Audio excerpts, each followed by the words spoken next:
Torang pasukan damai batu daa, jadi minta tolong jangan ngoni lawan. Pan pan pan pan pan pan pan pan pan, jangan ngoni lawan. Pan pan pan pan pan pan pan pan, jangan ngoni lawan. Pan pan pan.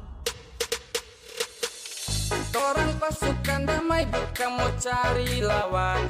Torang di sini cuma mau cari kawan. Marjan sampai ngonika seria tu menge. Nanti torang mau dapat bagai dan sabele.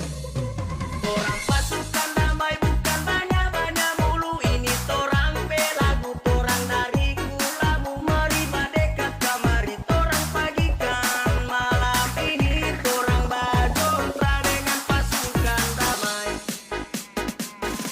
Pasukan damai. Torang bajontra dengan pasukan damai.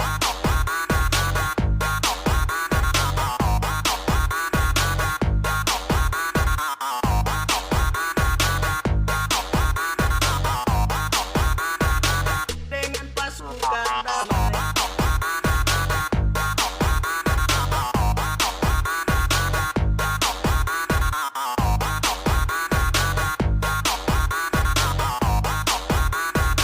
Dengan pasukan damai.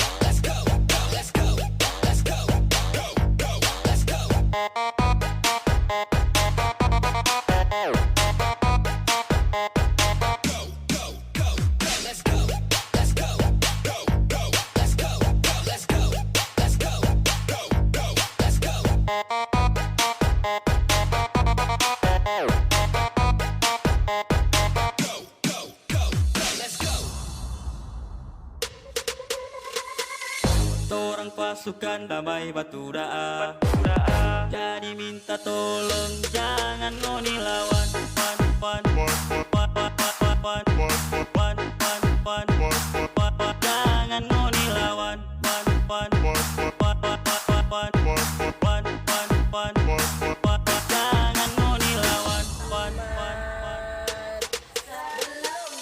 Torang pasukan damai bukan mau cari lawan. Torang di sini cuma mau cari kawan. Marjan sampai ngonika seria tu menge. Nanti torang mau dapat bagai dan sabele. Torang pasukan damai bukan banyak-banyak mulu. Ini torang belagu, torang dari kulamu. Mari dekat kamari, torang pagikan malam ini. Torang bajontra dengan pasukan damai. Pasukan damai. Torang bajontra dengan pasukan damai.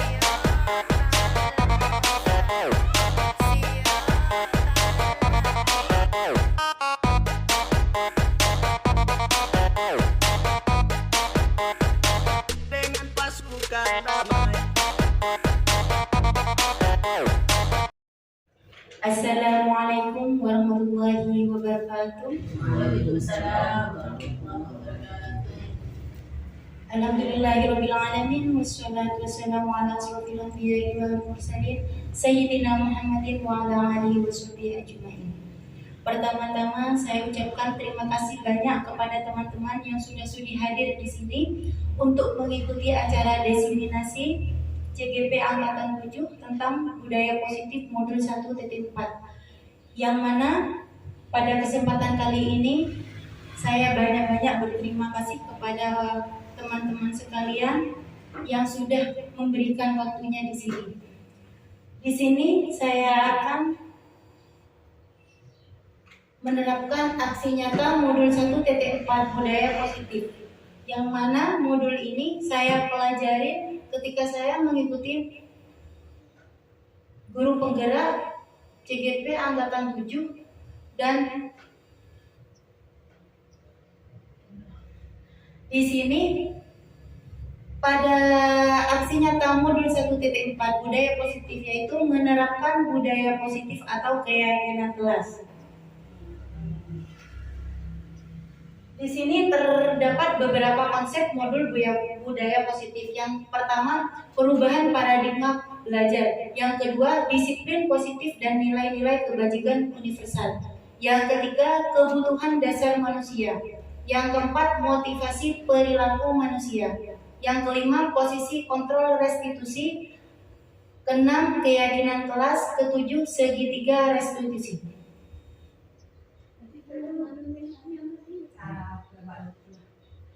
Perubahan paradigma belajar. Di sini ada kegiatan kepalan tangan. Ada A dan B, Anda dan teman Anda. Cobeklah secari kertas kecil, tuliskan benda atau sesuatu yang sangat berharga untuk Anda. Letakkan di salah satu tangan Anda dan genggam benda sesuatu tersebut dengan segala daya. Buatlah sebuah kepalan. Teman Anda yang B akan mencoba dengan sekuat tenaga dengan berbagai cara untuk meminta Anda memberikan benda tersebut. B bisa membujuk, mengancam, menghardik, merayu, menyuap, apa saja agar dapat membuka kepalan tangan Anda. Nah, di sini ada permainan bunda-bunda ya. Misalnya, bunda-bunda memiliki secari kertas, ditulis di sebuah kertas sesuatu yang menurut bunda-bunda berharga. Coba ditulis di sebuah kertas, di sini sudah ada kertas. Coba ditulis lalu digenggam di tangan bunda. Sekarang saya mau nanya, di genggaman bunda itu, di bunda Umi itu sangat berharga enggak bunda? Berharga. Sangat berharga sekali. Ketika itu berharga di tangan bunda, apakah saya akan boleh enggak saya membujuk bunda untuk stop? Nah, berarti di tangan bunda itu berarti sangat berharga ya bunda ya. Saya akan membujuk. Apakah kepalan yang ada di tangan bunda tersebut bisa enggak saya tukar dengan sesuatu hal yang berharga juga? Tidak boleh bunda. Soalnya ini berharga sekali. Sangat berharga berarti ya bunda. Kalau seumpamanya itu ditukar dengan motor bisa enggak bunda? Jangan bunda. Soalnya ini Wah banget berarti ya bunda ya. Tidak bisa ditukar ya bunda ya. Iya. Oh berarti ini posisi kontrolnya terdapat pada diri sendiri bunda ya. Oh berarti itu sangat berharga. Kalau boleh saya tahu apakah yang ada di genggamannya bunda ya? Tidak boleh bunda, ini rahasia. Oh masih rahasia, tidak boleh tahu juga bunda. Oh berarti posisi kontrolnya sangat melekat berarti pada diri bunda sendiri ya. Oh, walaupun itu dirayu, disuap, itu bunda masih tidak bisa. Oh masih tidak boleh, berarti itu sangat-sangat berharga sekali bunda ya. Oh ya sampai tidak bisa dibujuk, sampai tidak mau ditukar dengan apa saja bunda. Oh Teguh pendirian bunda. Teguh pendirian berarti ya. Oh iya. Seumpamanya boleh enggak ditukar dengan mobil bunda? Jangan. Walaupun rumah? Kalau mobilnya dikasih saja tidak apa-apa. Oh tidak tidak boleh apa-apa. ditukar dengan barang. Oh masih belum ditukar. Cuma boleh dikasihkan tapi tidak boleh ditukar. Oh berarti bunda Umi pendiriannya sangat kuat bunda ya. Oh kalau boleh saya tahu sedikit aja apa isinya dalam genggaman bunda? Jangan. Oh masih belum bisa. Oh ya, berarti ini bunda Umi posisi kontrolnya dalam diri sendiri sangat kuat sekali sehingga tidak mau membuka kepalan yang ada di tangannya ya. Oh iya bunda, terima kasih bunda. Di sini ada perubahan paradigma teori kontrol atau teori pilihan ilusi kontrol. Ilusi guru mengontrol murid. Yang kedua, ilusi bahwa kritik dan membuat orang merasa bersalah dapat menguatkan karakter. Ilusi bahwa semua penguatan positif efektif dan bermanfaat. Ilusi bahwa orang dewasa memiliki hak untuk. Nah, di sini ada ilusi guru mengontrol murid. Di sini setiap guru bisa mengontrol murid. Bisa enggak bunda guru mengontrol murid?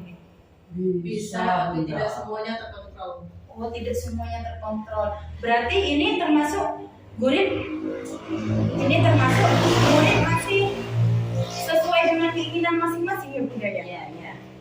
Kalau kita sebagai pembuat kontrol kadang tidak sesuai dengan apa keinginan murid karena kita tidak mungkin kita belum berkesepakatan keyakinan kelas atau kesepakatan kelas karena kita masih belum diskusi dengan anak-anak apa yang akan dijadikan keyakinan kelas. Berarti untuk guru tetap mengontrol anak.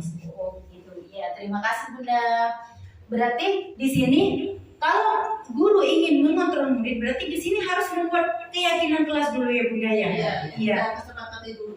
Disepakati dulu dengan murid. Apa yang menjadi keinginan murid itu nanti bisa disiplin. Oh iya, terima kasih. Berarti harus dibuat keyakinan kelas dulu ya, baru guru bisa mengontrol murid. Bukan moro-moro guru harus mengontrol. Oh ini, bukan seperti itu Bunda ya. Iya, melalui kesepakatan kelas dulu berarti ya. Ya, terima kasih. Di sini ilusi bahwa kritik membuat orang merasa bersalah dapat menguatkan karakter. Maksudnya di sini kritik seperti apa ya Bunda ya? Menurut saya tidak semua kritik membuat orang lain menguatkan karakter karena kritik itu bisa jadi menjatuhkan. Oh seperti itu Bunda ya. Berarti tidak semua kritik yang kita ucapkan kepada anak itu dapat membangun anak. Ya. Malah kita akan menjatuhkan anak. Bukan anak penting dengan kritik tapi Motivasi. Ya, betul. Yang ketiga, ilusi bahwa semua penguatan positif efektif dan bermanfaat. Berarti semua penguatan positif yaitu seperti kata Bunda tadi, motivasi untuk anak itu dapat bermanfaat untuk anak, malah tidak menjatuhkan dan membuat anak ada lagi Bu dengan kita membudayakan budaya positif dengan melakukan kebiasaan-kebiasaan positif. Oh seperti Itu bisa memberi semangat secara tidak langsung dengan kebiasaan yang baik. Ya, betul Bunda ya. Dan yang terakhir, ilusi bahwa orang dewasa memiliki hak untuk titik-titik. Di sini bahwa orang dewasa kebanyakan memiliki hak untuk mengatur anak. Kebanyakan orang tua itu lebih banyak mengatur untuk anak. Ayo nak, kamu harus gini, harus itu. Kebanyakan orang tua seperti itu. Itu menurut Bunda-Bunda di sini boleh nggak Bunda? Tidak boleh. Udah boleh. Alasannya kenapa Bunda? Soalnya anak itu kan punya hak untuk menentukan namanya sendiri. Oh ya, berarti setiap anak mempunyai hak untuk bebas berarti gitu Bunda ya, untuk memaparkan dari dalam diri sendiri ya. Memang punya hak anak itu untuk bebas, tapi jangan terlalu bebas. Terlalu bebas bebas, asalkan terkontrol begitu ya. Disiplin positif dan nilai-nilai kebajikan universal. Di sini ada disiplin positif. Apakah Bunda-Bunda di sini tahu makna disiplin itu apa Bunda? Kalau menurut saya disiplin itu disiplin positif ya. Kebiasaan-kebiasaan yang baik yang harus kita lakukan sampai semua. Ya, menurut Bunda apa Bunda? Aturan tapi yang maksudnya tidak mengikat. Ya, aturan yang tidak mengikat berarti. Menurut Bunda Umi apa disiplin itu Bunda? Disiplin itu harus mematuhi peraturan yang kita sepakati bersama. Oh, berarti masuk lagi ke keyakinan kelas. Ya. Apakah makna disiplin? Berasal dari bahasa Latin disciplina yang artinya belajar. Makna asal dari kata ini berkonotasi dengan disiplin diri dari murid-murid Socrates dan Plato. Disiplin diri membuat orang menggali potensinya menuju sebuah tujuan yang dia hargai.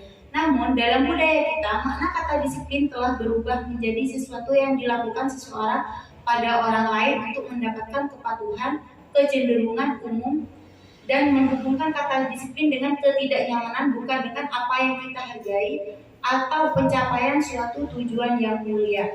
Nah, di sini kebanyakan makna disiplin adalah cenderung dengan kepatuhan. Kepatuhan tersebut adalah yaitu mengikuti peraturan. Anak-anak kebanyakan mengikuti peraturan yang ada di sekolah yang dibuat oleh guru, bukan dibuat secara bersama-sama, bukan melalui keyakinan kelas. Terkadang anak-anak cenderung malahan tidak mematuhi. Malahan anak-anak itu mencari kebebasannya sendiri. Soalnya anak merasa terkekang dengan disiplin yang dibuat oleh guru. Lain bedanya dengan hal keyakinan kelas yang kita sudah sepakati bersama, kita buat bersama. Malahan anak-anak malah menjadi lebih senang untuk mengikuti keyakinan yang ada di kelas tersebut. Nilai-nilai kebajikan universal. Nilai-nilai kebajikan adalah sifat-sifat positif manusia yang merupakan tujuan mulia yang ingin dicapai setiap individu. Nilai-nilai tersebut bersifat universal dan lintas bahasa, suku, agama maupun latar belakang. Setiap perilaku atau perbuatan memiliki suatu tujuan. Dr. William Glasser pada Teori Kontrol 1984. Dengan mengaitkan nilai-nilai kebajikan yang diyakini seorang, maka motivasi intrinsiknya akan terbangun, sehingga menggerakkan motivasi dari dalam untuk dapat mencapai tujuan yang mulia yang diinginkan. Ian Dawson 1998. Nilai-nilai kebajikan yang ingin dicapai oleh setiap anak Indonesia kita kenal dengan profil Pancasila. Dan di sini dalam nilai-nilai kebajikan yang universal terdapat 6 profil Pancasila. Apakah Bunda-Bunda tahu apa yang dimaksud dengan profil Pancasila? Bisa disebutkan Bunda-Bunda? Bisa. Apa saja Bunda? Bertakwa kepada Yang Maha Esa dan berhak mulia, mandiri, bernalar kritis, berkebinekaan global, bergotong royong, kreatif. Ya. Yang pertama yaitu beriman, bertakwa kepada Tuhan Yang Maha Esa dan berakhlak mulia. Apakah sudah diterapkan enggak ya di sekolahan kita TK Pertiwi ini ya? Oh, sudah diterapkan. Sebutkan salah satu contoh beriman bertakwa kepada Tuhan Yang Maha Esa yang sudah diterapkan di sekolah kita. Salah satunya Bunda. Melakukan sholat duha setiap hari Jumat. Melakukan sholat duha setiap hari Jumat. Praktek sholat ya Bunda ya, praktek sholat. Terus apa lagi Bunda? Terus Sodako Jumat, Jumat sodako. Terus apa lagi Bunda? Mengaji tartil bersama. Mengaji tartil bersama. Terus apa lagi Bunda? Kebiasaan 5S. 5S, senyum, Ya, salam, sapa, sopan santun. Ya bisa juga. Kalau belajar berwudu bisa enggak Bunda? Masuk. Masuk juga. Terus mengucap dan membalas salam bisa enggak Bunda? Bisa masuk juga enggak? Masuk juga. Ada apa itu? Hafalan surat-surat. Oh, hafalan surat-surat pendek. Kalau membaca Asmaul Husna masuk juga. Oh, berarti beriman bertakwa kepada Tuhan Yang Maha Esa dan berakhlak mulia di TK Pertiwi sudah diterapkan ya Bunda ya? Sudah, alhamdulillah sudah diterapkan. Yang kedua yaitu mandiri. Bisa disebutkan mandiri itu apa Bunda? Mandiri, ke sekolah, tidak usah ibu. Di dalam kelas ada enggak masih Bunda muridnya yang masih ditemani orang tua? Tidak ada. Oh, alhamdulillah sudah tidak ada itu. Mandiri bisa juga mengerjakan tugas yang diberikan guru dengan penuh tanggung jawab, tanpa bantuan guru. Berarti mandiri juga bisa dikatakan mengerjakan tugas sendiri tanpa bantuan dari orang lain bisa. Yang ketiga bernalar kritis. Bisa disebutkan Bunda, ada yang tahu bernalar kritis itu seperti apa? Kalau untuk anak TK sering bertanya, Oh, iya. rasa ingin tahunya tinggi. Kalau untuk anak TK itu rasa ingin tahunya tinggi ya. Misalnya kita waktu belajar enak-enak sesuai dengan RPPH yang kita buat, tiba-tiba ada cicak lari. Nah, pasti anak rasa ingin tahunya bisa. Bunda, itu ada cicak. Nah, pasti rasa ingin tahunya itu tinggi ya Bunda ya. Apalagi kalau itu kejadian insidental. Ya. Tidak diduga-duga. Ya. Sudah langsung muncul. Nah, pasti anak-anak itu langsung bertanya.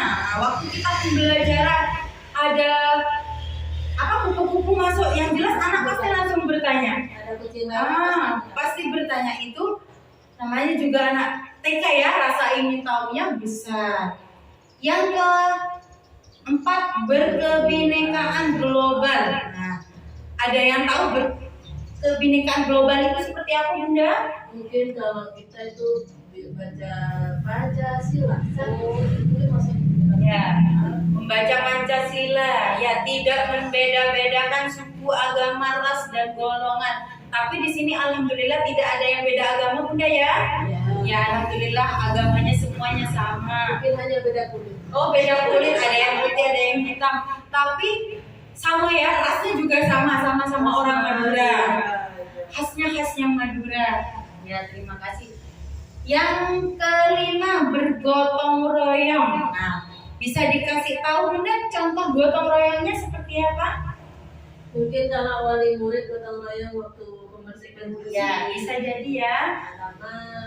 Ya, kalau kayak wali murid, kalau muridnya susah mungkin ya Bunda ya untuk gotong royong membersihkan halamannya. Kalau wali muridnya bisa ya. Tapi di sini kebanyakan anak-anak kadang bergotong royong juga Bunda. Misalnya kalau kita lagi main, enak-enakan main, ada mainan berserakan, kita pasti gotong royong untuk membereskan mainan. Yang terakhir, kreatif. Nah, bisa dicontohkan seperti apa kreatif itu Bunda? Kreatif.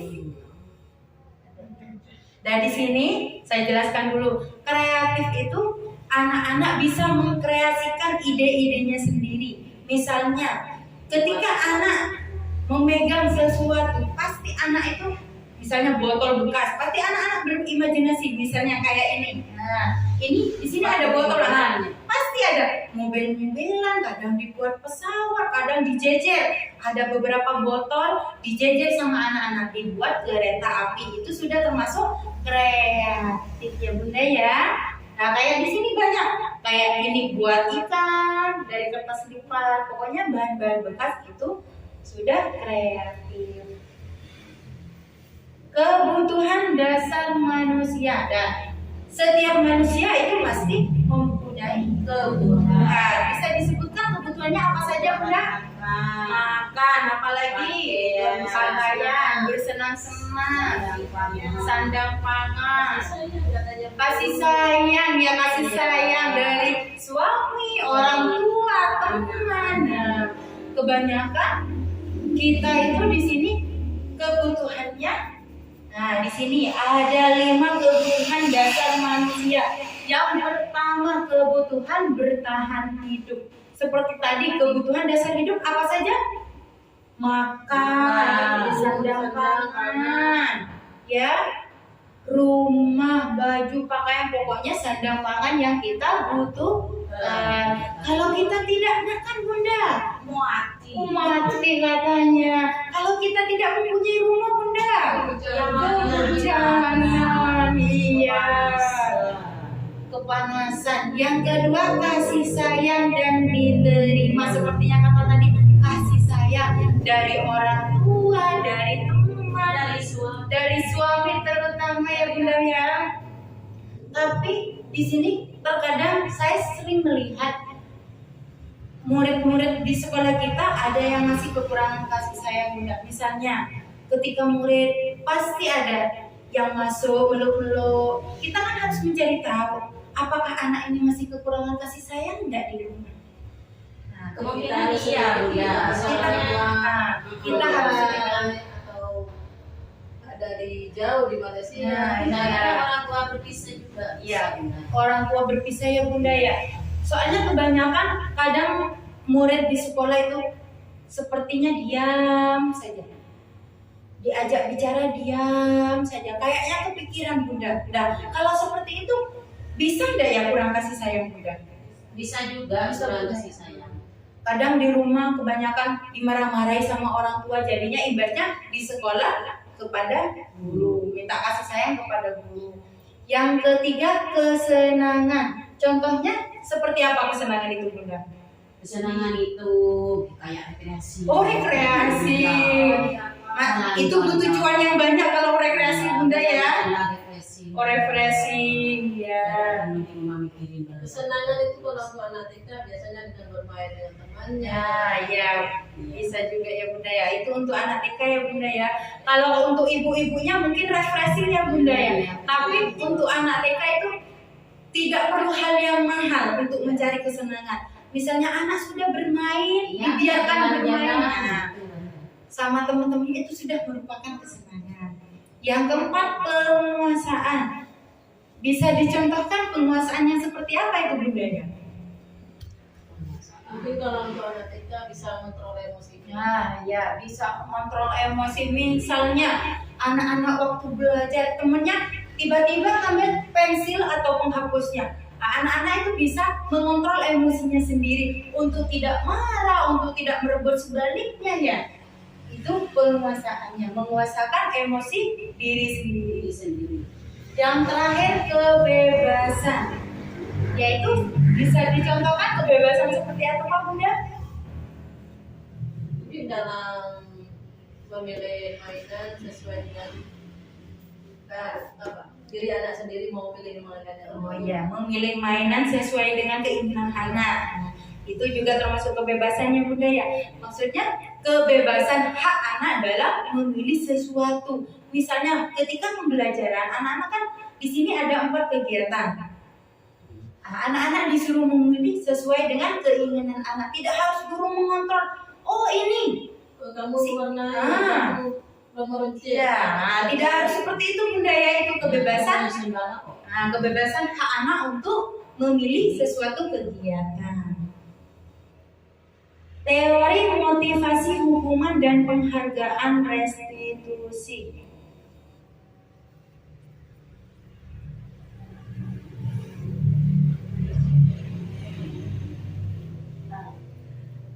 Teori motivasi hukuman dan penghargaan. Di sini ada teori motivasi, yaitu kita memberikan motivasi kepada anak dengan cara memberi hukuman. Boleh tidak kita memberi hukuman Bunda? Tidak boleh. Oh, tidak boleh. Tergantung situasi dan Tergantung situasi dan kondisinya. Berarti sesuai dengan keadaannya Bunda yang ada di sekitar sekolah ya Bunda ya. Nah, di sini dihukum oleh penghargaan. Bahwa penghargaan berlaku sama dengan hukuman, dalam arti meminta atau membujuk seseorang melakukan sesuatu untuk memenuhi suatu tujuan tertentu dari orang yang meminta atau membujuk. Dorongannya eksternal dan akan ada faktor ketergantungan. Beberapa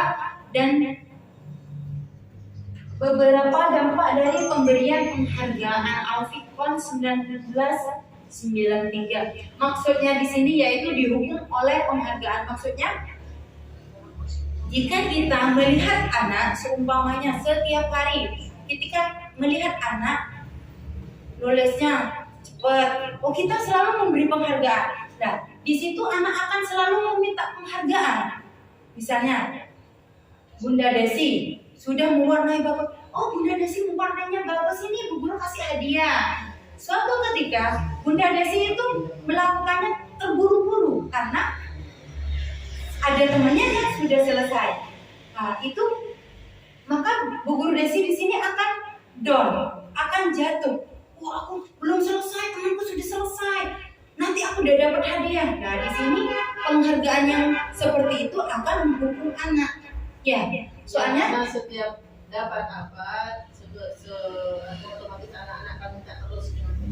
ya, setiap melakukan sesuatu anak pasti akan menginginkan penghargaan. Dihukum oleh penghargaan. Penghargaan menurunkan kualitas, penghargaan mematikan kreativitas, penghargaan mengurangi motivasi intrinsik. Seperti yang saya tadi bilang, setiap anak mendapatkan penghargaan, maka anak tersebut akan selalu meminta penghargaan. Ketika yang A sudah mendapatkan penghargaan dan si B belum, maka si B itu akan down. Si A sudah selesai, nanti dia dapat penghargaan, saya belum selesai. Maka nanti mewarnainya akan cepat selesai juga. Dia mendapat penghargaan juga. Apakah seperti itu? Boleh tidak Bunda dikasih kepada anak? Tidak boleh. Tidak boleh. Alasannya kenapa Bunda? Karena setiap melakukan anak-anak kan seperti minta jatah, minta terus. jatah, minta terus. Saya biasanya dikasih ini sama guru, kenapa sekarang udah dikasih? Ya, akhirnya anak-anak merasa down, ya. Pengaruh jangka pendek dan jangka panjang. Penghargaan efektif jika kita menginginkan seseorang melakukan sesuatu yang kita inginkan dalam jangka waktu pendek. Jika kita menggunakan penghargaan lagi dan lagi, maka orang tersebut akan bergantung pada penghargaan yang diberikan serta kehilangan motivasi dari dalam. Nah, seperti hanya tadi, penghargaan jika diberikan lagi, maka anak-anak akan terus-menerus meminta penghargaan. Nah, jika itu sudah tidak diberikan, maka anak akan kehilangan motivasinya sendiri. Saya udah dikasih penghargaan lagi sama guru, biarlah sudah saya tidak akan mengerjakan, biarkan yang lainnya sudah dapat. Pasti anak-anak akan merasa dirinya sudah jatuh, merasa tidak termotivasi lagi. Penghargaan tidak efektif. Hanya jika Anda melakukan hal ini, maka Anda akan mendapatkan penghargaan yang diinginkan. Jika saya mengharapkan suatu penghargaan dan tidak mendapatkannya, maka saya akan kecewa dan berkecil hati. Serta kemungkinan lain kali saya tidak akan berusaha sekeras itu lagi. Nah, seperti tadi, si A jika sudah terbiasa mendapatkan penghargaan, kemungkinan si A sudah terbiasa untuk mendapatkan penghargaan. Namun ketika si A sudah mengerjakan tugas dan selesai, kemudian diberikan penghargaan, kemudian besoknya lagi si A tidak mengerjakan tugas sampai selesai, dan si B yang mengerjakan tugas sampai selesai, kemungkinan sang guru kan akan memberikan penghargaan kepada si B. Sing jelas yang A akan berkecil hati. Itu Mas Rafael sudah selesai, saya kok belum selesai. Mungkin nanti hadiahnya akan diambil oleh Mas Rafael. Sudah keduluan sama Mas Rafael. Jadinya biarlah saya sudah tidak akan mendapat lagi. Jadinya harga dirinya sudah jatuh. Jadinya anak-anak tidak akan berusaha keras lagi karena sudah kedahuluan oleh si B, sudah temannya, ya. Seperti itu Bunda, ya. Penghargaan merusak hubungan, mengakibatkan rasa iri, motivasi hanya sesaat untuk menyenangkan guru, menciptakan persaingan di dalam kelas. Seperti yang saya bicarakan tadi, mengakibatkan rasa iri. Si A sama si B pasti akan cemburu sosial, akan merasakan rasa iri di dalam hati. Nyaman si Abu, kok tak boleh. Seperti itu, Mas. Maka ada rasa iri hati, ya, di dalam diri si anak. Motivasi hanya sesaat untuk menyenangkan guru. Yang ini cepat, yang ini enggak. Guru mungkin merasa bangga kalau anaknya sudah menyelesaikan tugas dengan cepat, tapi pikirannya anak terburu-buru. Maksudnya anak merasa bersaing antara yang satu dengan yang lainnya untuk mengerjakan tugas secepat mungkin, Bunda, ya. Seperti itu.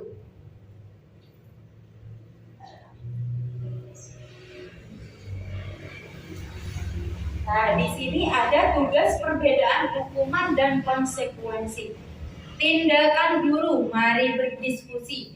Di sini ada hukuman atas konsekuensi, Bunda. Ada tugas mencatat 100 kali di dalam buku kalimat. Saya tidak akan terlambat lagi karena terlambat ke sekolah. Mencatat 100 kali di dalam buku kalimat. Ini termasuk hukuman apa konsekuensi, Bunda? Hukuman. Ya, di sini hukuman berarti ya yang nomor 1, ya.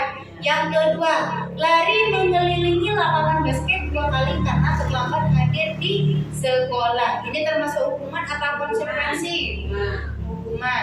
Murid meminta untuk push up 15 kali karena tidak menggunakan masker ke sekolah. Hukuman atau konsekuensi, Bunda? Hukuman. Hukuman.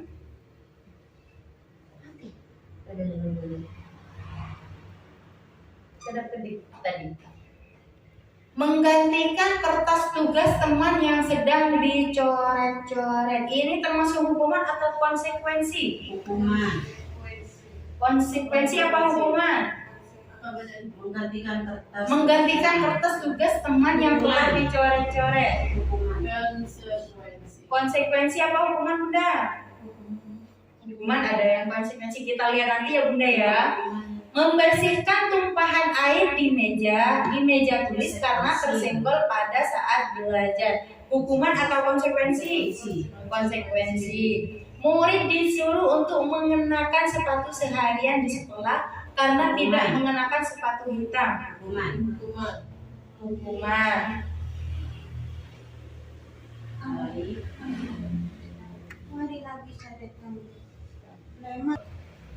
Ya, ini hasil dari tindakan dari guru. Mencatat 100 kali di dalam buku kalimat. Saya tidak akan terlambat lagi karena terlambat ke sekolah. Ini tadi termasuk hukumannya ya Bunda ya. Lari mengelilingi lapangan dan basket 2 kali karena terlambat hadir ke sekolah, termasuk hukuman. Murid diminta untuk push up 15 kali karena tidak menggunakan masker ke sekolah, termasuk hukuman. Menggantikan kertas tugas teman yang telah dicoret-coret, termasuk konsekuensi. Membersihkan tumpahan air di meja tulis karena tersenggol pada saat belajar, termasuk konsekuensi. Murid disuruh untuk mengenakan sepatu seharian di sekolah karena tidak mengenakan sepatu hitam, termasuk hukuman. Lari mengelilingi lapangan basket 2 kali karena terlambat 10 menit untuk pelajaran PJOK, termasuk konsekuensi. Nah, di sini apakah Bunda-bunda di sini tahu perbedaan hukuman atau konsekuensi Bunda? Enggak. Belum tahu Bunda? Belum. Oh ya, di sini ya. Di sini ada perbedaan antara hukuman dan konsekuensi. Yaitu kalau hukuman, sesuatu yang menyakitkan harus terjadi, membuat anak sakit atau fisik hati untuk jangka waktu lama. Anak membenci kedisiplinan, paksaan, mendorong anak menyakiti diri sendiri, konsep diri yang buruk, anak belajar untuk menyembunyikan kesalahan, marah, rasa bersalah, dipermalukan, merasa tidak dihargai. Maksudnya hukuman di sini ialah sesuatu yang menyakitkan anak-anak, misalnya anak salah langsung dipukul, anak salah sedikit langsung diberi hukuman seperti tadi lari keliling lapangan sekolah. Jadi anak di sini merasa malu, ya, merasa bersalah. Nanti anak akan merasa rendah diri. Oh, kalau saya seperti ini, saya akan seperti ini lah. Merasa seperti itu, jadi anak akan selalu merasa bersalah. Itu namanya hukuman, dan anak dipaksa untuk melakukan sesuatu yang tidak diinginkan oleh anak. Itu namanya hukuman Bunda ya. Terus di sini adalah konsekuensi. Sesuatu harus terjadi, membuat anak merasa tidak nyaman dalam waktu pendek. Anak menghargai disiplin, stimulus tanggapan, mendorong agar anak mudah menyesuaikan diri. Konsep diri yang baik, anak belajar untuk mematuhi peraturan. Kehilangan hak dibuat tidak nyaman, diasingkan untuk sementara. Nah, kalau konsekuensi beda lagi, halnya kayak tadi, anak main tiba-tiba air tumpah tersenggol ke buku. Nah, tanggung jawabnya anak. Tanggung jawabnya apa? Bersihkan air. Nah, membersihkan air tersebut itu namanya konsekuensi. Ya, anak misalnya main buku temannya dicoret-coret. Konsekuensinya apa? Tanggung jawabnya apa? Mengganti. Nah, anak mengganti buku yang dicoret-coret tersebut. Posisi kontrol restitusi. 5 posisi kontrol, yaitu 1 sebagai pendukung, 2 pembuat rasa bersalah, 3 sebagai teman, 4 pemantau, 5 manajer. Di sini ada 5 posisi kontrol Bunda. Yang sudah diterapkan di sini, yang mana Bunda? Bisa disebutkan tidak Bunda? 3. Apa saja itu Bunda? Pembuat rasa bersalah, sama sebagai teman. Kalau pemantau sudah diterapkan tidak di TK Pertiwi? Kadang-kadang. Apakah, coba saya bertanya, Apakah kalau dalam kegiatan seumpamanya istirahat, anak-anak bermain di luar kelas, apakah guru sebagai pemantau? Maksudnya pemantau itu seperti apa? Kalau menurut saya pemantau di sini yaitu guru melihat murid-murid atau memantau kegiatan murid-murid. Hanya itu saja. Seperti itu menurut saya. Kalau menurut Bunda seperti apa? Kalau memantau menurut saya selain memantau kegiatan murid-murid, yang jelas kita tingkah laku murid kita pantau. Umpama ada sesuatu yang tidak baik, kita bisa beri arahan. Mungkin itu kalau memantau. Seperti itu Bunda ya. Ya, kurang tahu kalau yang lain. Masih ada lagi Bunda? Oh cukup. Ya, bisa jadi ya. Guru memantau kegiatan murid di sekolah. Seperti itu berarti Bunda ya? Ya, terima kasih. Sebagai manajer, ada yang tahu manajer itu seperti apa Bunda? Manajer apa dulu? Manajer keuangan. Ya, maksudnya manajer di dalam sekolah. Menurut sampean manajer apa? Karena kita belum tahu apa itu. Nah, di sini Bunda ada penjelasannya.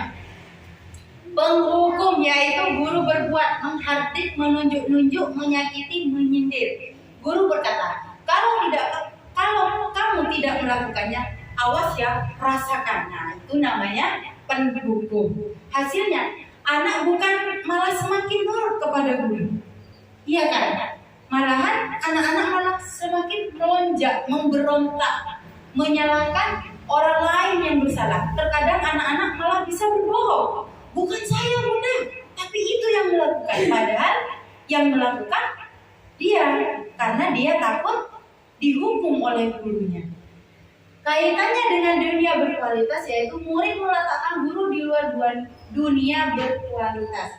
Murid berkata, biarkan saja, nanti juga marah-marah lagi. Nah, berarti marah-marahnya bu guru itu sudah dijadikan kebiasaan oleh murid. Ya kan? Sudah dianggap hal yang biasa. Biar sudah, tak lagi marah-marah lagi. Akhirnya murid membuat kesalahan lagi, dimarahi lagi, dibuat kesalahan lagi, dan begitulah seterusnya. Nah, di sini membuat orang merasa bersalah. Guru berbuat, berceramah dan mengatakan, seharusnya ibu kecewa. Nah, walaupun nadanya rendah, tapi kata-katanya, ayo Mas Hafiz, Bu Guru kecewa ya, Mas Hafiz melakukan. Di sini anak akan melakukan, anak akan merasa bersalah. Oh iya, saya melakukan ini, ternyata Bu Guru seperti ini. Itu yang dipikirkan murid. Hasilnya menyembunyikan, menyangkal dan berbohong. Ujung-ujungnya anak-anak pasti berbohong. Berbohong lagi, pasti yang ditunjuk teman yang satunya, karena dia takut. Di sini sebagai teman, guru berbuat, membuat alasan-alasan untuk muridnya. Guru berkata, ayolah lakukan demi ibu. Masa kamu tidak mau? Ingat, tidak ibu pernah bantu. Nah, itu sebagai teman. Kita merangkul murid sebagai teman. Semisal waktu murid melakukan kegiatan di kelas, misalnya mewarnai, muridnya lagi tidur-tiduran, main-main sendiri. Nah, di situ fungsinya guru sebagai teman. Disitulah fungsinya guru sebagai teman untuk memotivasi murid agar menyelesaikan tugas sebaik mungkin tanpa harus ada keterpaksaan dari guru, dan hasilnya tidak ketergantungan kepada guru. Sebagai pemantau, guru berbuat, menghitung dan mengukur. Guru berkata, apa peraturannya? Nah, di sini guru memantau. Memantau yang tadi yaitu guru memantau murid sesuai dengan keyakinan kelas yang telah dibuat bersama-sama.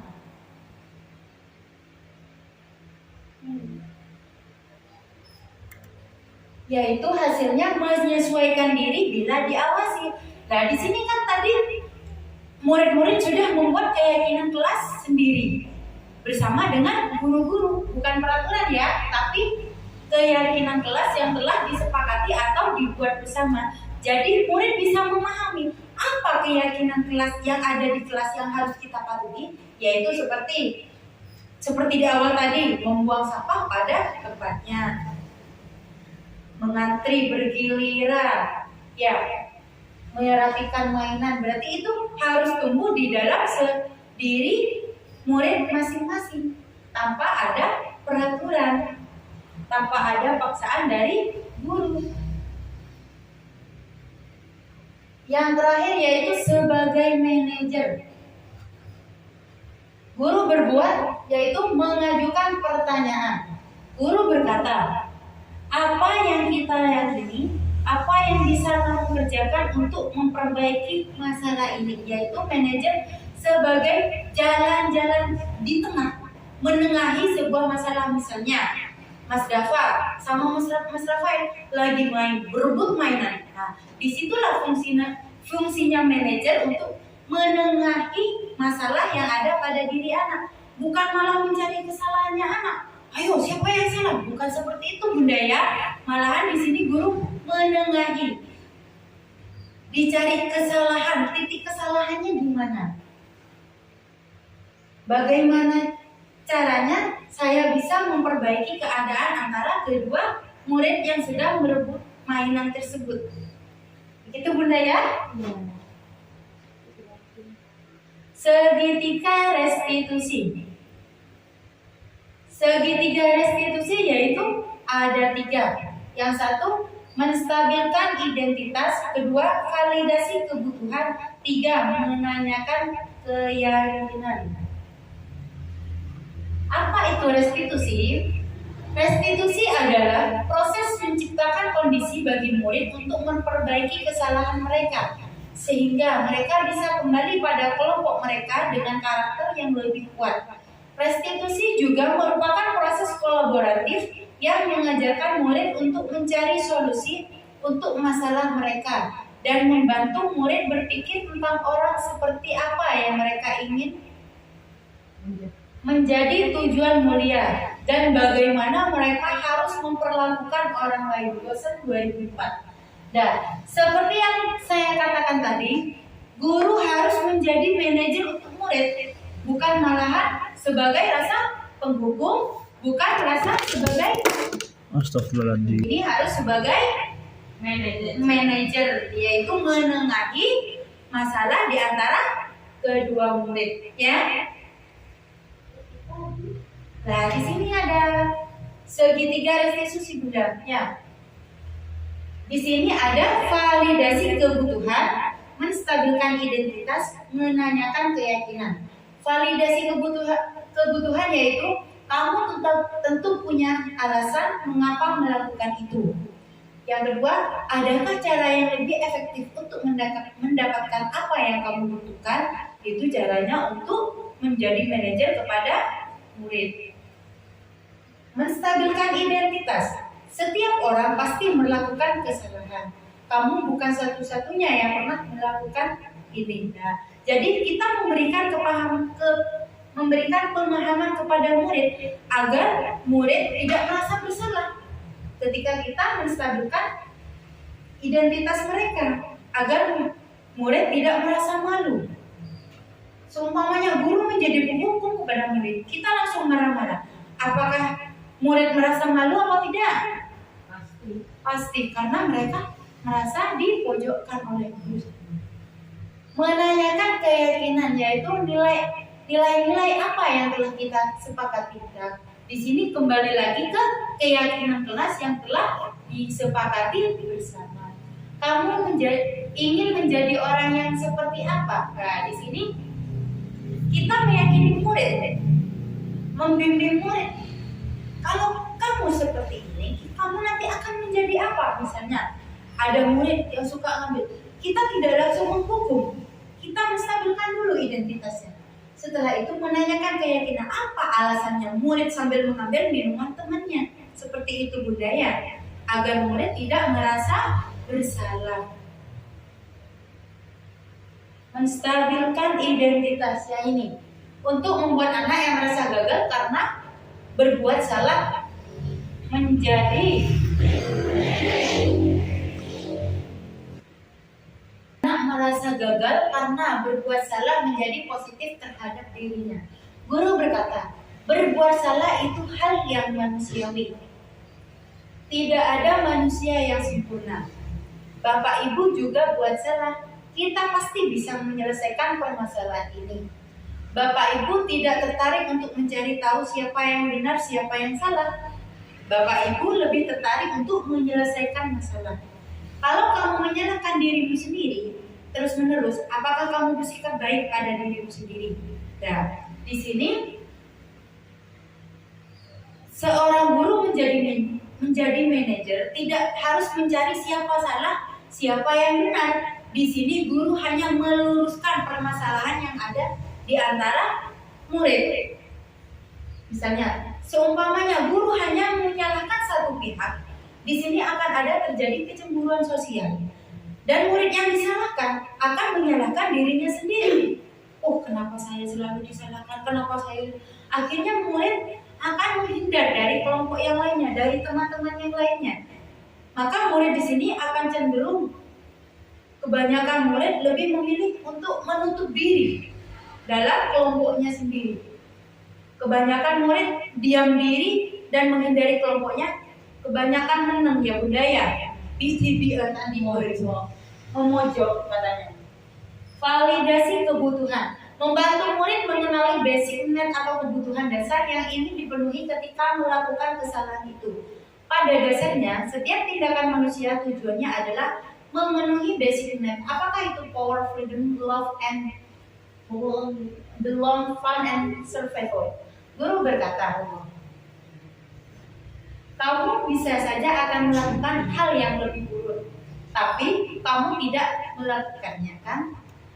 Kamu pasti punya alasan dengan melakukannya. Apa yang penting bagi kamu? Kamu boleh tetap berusaha menjaga sikap itu, tapi tambahkan sikap yang lain yang baru. Maukah kamu belajar cara lain untuk mendapatkan yang kamu butuhkan tanpa harus memukul? Apakah kamu bisa melakukan dengan lebih baik besok lagi? Nah, ini validasi kebutuhan yang dilakukan guru terhadap menanyakan keyakinan. Anak melihat kesalahannya dihubungkan dengan norma sosial dan nilai-nilai yang mendasari manusia berinteraksi dengan orang lain. Guru berkata, apa nilai yang kita percaya di kelas atau sekolah kita? Nilai universal apa yang telah kita sepakati? Kelas yang ideal itu seperti apa sih? Kamu ingin jadi anak seperti apa? Apa yang kamu rasakan? Ketika kamu melakukan itu, kamu menjadi orang yang seperti apa? Nah, di sini kita menayangkan keyakinan kelas yang telah disepakati bersama kepada murid untuk dijadikan pedoman. Apa nilai yang kita percaya di kelas? Nah, kita tanya kepada murid, nilai apa yang sudah kita diterapkan di sekolah? Keyakinan apa yang sudah kita buat bersama? Seperti itu Bunda ya. Kayak Bunda semua ngantuk ya? Gimana kalau kita ice breaking dulu Bunda? Bisa Bunda? Yo, kita tepuk semangat dulu ya. Yo, tepuk semangat. Ha, ha. Gimana Bunda? Sudah lebih fresh? Kurang. Masih kurang? Satu kali lagi. Tepuk semangat. Ha.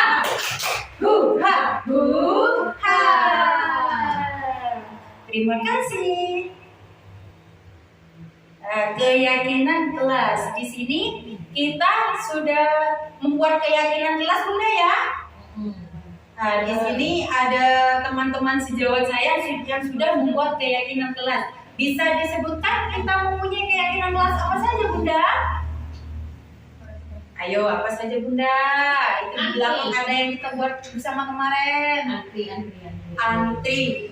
Apa itu antrinya dalam apa Bunda? Apa penerima bantuan? Oh, boleh. Gurunya itu. Budaya 5S. Budaya 5S. Sopan salah senyum, sopan santun. Apalagi Bunda? Ke sekolah dan tempat. ke sekolah dapat tepat waktu itu peraturan apa keyakinan kelas Bunda? Keyakinan kelas. Oke. Oh, keyakinan kelas yang kita sudah buat disepakati ya. Terus apa lagi Bunda? Bergantian tadi ya, bergiliran. Setiap keluar masuk kelas izin. Oh, keluar masuk kelas izin. Terus apa lagi Bunda? Membuang sampah Oh iya. pada tempatnya. Terus apa lagi Bunda? Membereskan mainan. Membereskan mainan. Saling menghargai. Saling menghargai. Berbicara yang sopan baik kepada guru maupun temannya. Oh iya, termasuk 5S ya. Terima kasih. Mengapa tidak peraturan saja? Mengapa harus keyakinan kelas? Nah, di sini kenapa harus keyakinan kelas? Nah, kita memiliki peraturan harus menggunakan helm bila mengendarai kendaraan motor. Ini contohnya Bunda ya. Misalnya Bunda mengendarai motor. Nah, Pak polisi kan bilang itu peraturan apa keyakinan Bunda? Kalau mengendarai, peraturan ya. Nah, fungsinya kalau kita memakai helm biar apa Bunda? Aman damai. Oh, aman damai salah. Biar kepalanya aman ketika kita mengalami kecelakaan. Itu Bunda ya. Mengapa kita memiliki peraturan 3M menggunakan masker, mencuci tangan dan menjaga jarak 1,5 meter? Biar kenapa Bunda? Tidak tertular COVID. Oh, biar tidak tertular COVID, biar menjaga kesehatan katanya Bunda, betul. Minum kopi. Kenapa? Minum kopi. Oh, minum kopi biar tidak terkena COVID ya. Mengapa kita memiliki peraturan? Oh. Mengapa kita memiliki peraturan harus datang tepat waktu pada saat mengikuti pelatihan? Sama kayak tadi. Ketika ke sekolah harus tepat waktu. Kenapa Bunda? Kenapa? Agar tidak terlambat. Nah, peraturan dan keyakinan kelas. Di sini perbedaannya. Kalau peraturan kelas selalu kembalikan mainan ke tempatnya. Itu peraturan kelas ya, peraturannya Bunda ya. Terus keyakinan kelasnya tanggung jawab. Peraturan dilarang mengganggu orang lain. Keyakinan kelasnya menghormati guru dan orang lain. Peraturan hadir ke sekolah 15 menit sebelum pembelajaran dimulai. Keyakinan kelas meminta izin ketika keluar kelas. Peraturan dilarang melakukan kekerasan. Keyakinan kelas berbicara yang sopan. Peraturan bergantian atau menunggu giliran. Keyakinan kelas saling menghargai. Peraturan gunakan masker. Keyakinan kelas tertib. Peraturan jangan berlari di dalam kelas atau koridor. Keyakinan kelas keselamatan keamanan. Di sini Bunda bisa membedakan nggak antara peraturan dan keyakinan? Bisa dijelaskan Bunda kenapa? Karena kalau peraturan itu kan mengikat, kalau keyakinan kan sudah kita sepakati dengan murid-murid. Oh iya. Sesuai dengan itu sudah yang dimasukkan. Berarti kalau peraturan itu mengikat ya, mengikat dengan kata-kata yang sudah dibuat. Nah, kalau keyakinan berarti kesepakatan dibuat bersama. Itu ya Bunda ya, bisa dipahami Bunda? Dan terima kasih. Dan cukup sekian dari saya Bunda-bunda sayangku. Terima kasih atas kehadirannya. Apabila ada salah atau hilaf dalam pengucapan atau presentasi saya mohon maaf yang sebesar-besarnya. Di sini saya bukan sebagai guru, bukan juga menggurui Bunda ya, tapi di sini saya hanya menyampaikan hasil dari guru penggerak yang sudah saya pelajari dari modul 1.1 sampai modul 1.4. Kita di sini hanya menyampaikan agar kita bisa berbagi dan menerapkan di sekolah kita. Ya Bunda ya. Semoga dengan adanya budaya positif modul 1.4 ini bisa bermanfaat dan diterapkan di sekolah kita. Amin. Terima kasih banyak atas kesempatannya. Saya ucapkan Assalamualaikum warahmatullahi wabarakatuh. Waalaikumsalam warahmatullahi wabarakatuh.